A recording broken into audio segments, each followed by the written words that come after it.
मो छुआ और मो पाखक 15 दिन पर आसी था मुझे मो कोल धरी टिके आखि पुराई देखी था हेले कौन घटीगला प्रभु मो झील कौन आ मो पाखक आसब ना मु कौन आकु मो कोल को नहीं टिके गेल करि ना हे विधाता एवं सब कहीं है मो पाखरु मो छुआ को कहीं छड़े नेल प्रभु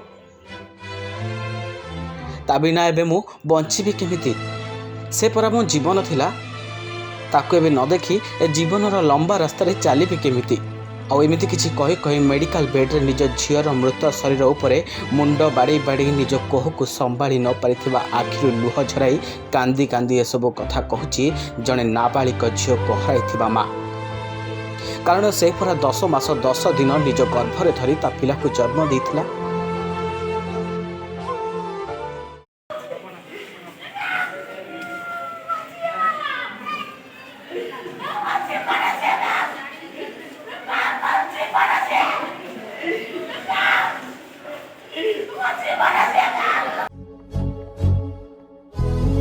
हाँ दर्शक बंधु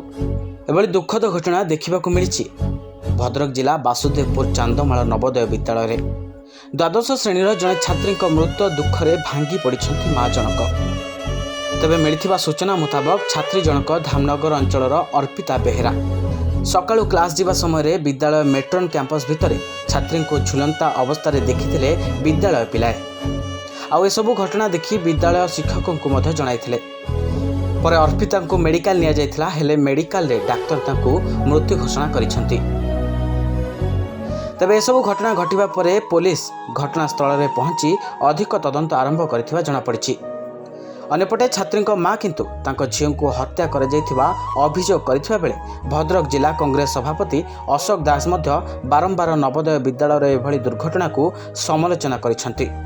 एवं परोक्षरे सरकार को दायी करिसेंती।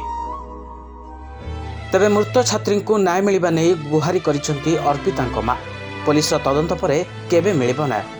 ताकू अपेक्षा करिसेंती अर्पिता माँ। भद्रकରୁ सीताकांत पाढ़ी रिपोर्ट दूरवार्ता डिजिटल लाइव। मोबाइल फोन और सांगसाथी आपण पिलाटीर पाठपढ़ा और कैरियर को प्रभावित करुछि कि आपण सेति विवृत कि तेबे आज ही आसंतु आपण चाहुथिबा मन लागी संपूर्ण आवासिक स्कूल